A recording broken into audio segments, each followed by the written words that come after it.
अशोक तंवर ने कांग्रेस सरकार बनने की हवा के बीच बीजेपी छोड़ी थी, लेकिन उनके बीजेपी छोड़ने के बाद ही हवाओं का रुख बदला और सरकार बनी बीजेपी की। यानी कह सकते हैं कि अशोक तंवर के लिए कांग्रेस में वापसी फलदायी नहीं रही। ना तो इनके कांग्रेसी बनने पर कांग्रेस की सरकार बनी, ना ही इन्हें संगठन में कोई जिम्मेदारी मिली और ना ही अभी तक किसी तरह की इम्पोर्टेंस मिली है। इनके लिए कांग्रेस में अब भी हालात अनुकूल नहीं नजर आ रहे हैं। कह सकते हैं कि साल 2025 में ये पूरी तरह से साइलेंट और हाशिए पर नजर आए हैं। कांग्रेस के भीतर भी अशोक तंवर पूरी तरह से इग्नोर नजर आए। खेमों के बीच अशोक तंवर ना इस ओर दिख रहे हैं और ना उस ओर। पूरी तरह कंफ्यूजन वाली स्थिति बनी हुई है और लग रहा है कि उन्होंने उनकी चलती हुई सियासत को खुद गड्ढे में उतार दिया है। अशोक तंवर अब सियासी दुर्गति झेल रहे हैं। कह सकते हैं कि अशोक तंवर आज बीजेपी में होते तो एक दमदार दलित चेहरे के तौर पर इन्हें कोई पद, कोई ओहदा जरूर दिया जाता, लेकिन कांग्रेस की अभी तक मीटिंग्स में ना तो अशोक तंवर रायशुमारी करते दिखे और ना ही किसी फैसले में, किसी रोल में नजर आए हैं। अशोक तंवर ने साल 2019 में कांग्रेस पार्टी छोड़ दी थी और 2022 में आम आदमी पार्टी में शामिल हो गए थे। कुछ समय के लिए तृणमूल कांग्रेस में भी शामिल हुए और इसके बाद बीजेपी का दामन थाम लिया था। लेकिन साल 2024 में हुए विधानसभा चुनाव के दौरान अशोक तंवर अपनी पुरानी पार्टी कांग्रेस में चले गए थे। अशोक तंवर हरियाणा प्रदेश कांग्रेस कमेटी के पूर्व अध्यक्ष और एनएसयूआई के पूर्व अध्यक्ष रह चुके हैं। ये भारतीय युवा कांग्रेस के अध्यक्ष बनने वाले सबसे कम उम्र के व्यक्ति रहे हैं। राजनीति के खिलाड़ी अशोक तंवर का जन्म हरियाणा के झज्जर जिले के चिमनी गांव के एक किसान परिवार में हुआ था।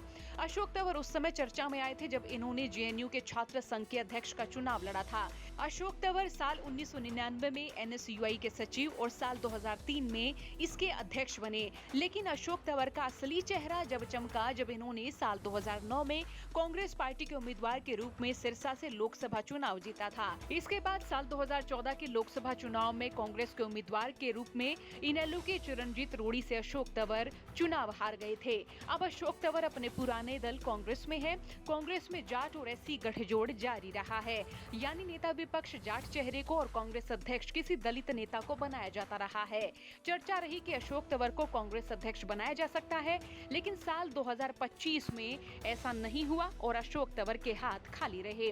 अशोक तंवर कभी गांधी परिवार के नजदीकी रहे और पूर्व मुख्यमंत्री भूपेंद्र सिंह हुड्डा के धुर विरोधी भी रहे हैं।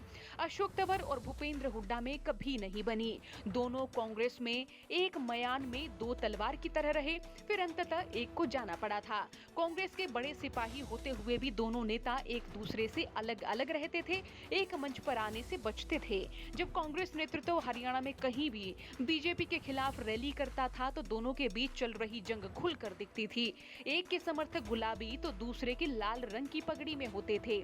अशोक तंवर के समर्थक लाल और हुड्डा के समर्थक गुलाबी पगड़ी में होते थे और पार्टी की रैलियों में ये पगड़ी पॉलिटिक्स भी खुलकर नजर आती थी। लोकसभा चुनाव से पहले साल 2018 में दोनों नेता शक्ति प्रदर्शन करते नजर आ रहे थे।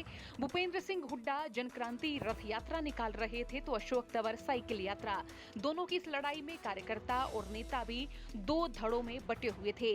जिन नेताओं को भूपेंद्र सिंह हुड्डा पार्टी में शामिल कराते थे उन्हें प्रदेश अध्यक्ष की हैसियत से कभी अशोक तंवर मान्यता नहीं देते थे और ये खींचतान अब तक जारी नजर आ रही है। साल 2014 के चुनाव में अशोक तंवर की पसंद के उम्मीदवारों की अनदेखी की गई और फिर साल 2019 में भी चुनाव से पहले ऐसे हालात बने जिस कारण से अशोक तंवर को कांग्रेस को अलविदा कहना पड़ा था। कांग्रेस छोड़ने के बाद अशोक तंवर ने भूपेंद्र हुड्डा पर बड़े आरोप लगाए थे।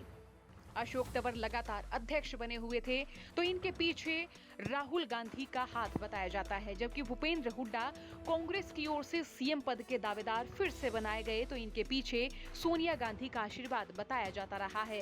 अशोक तंवर ने टिकट वितरण में अपने साथ हुई नाइंसाफी के खिलाफ सोनिया गांधी के घर के बाहर प्रदर्शन किया था।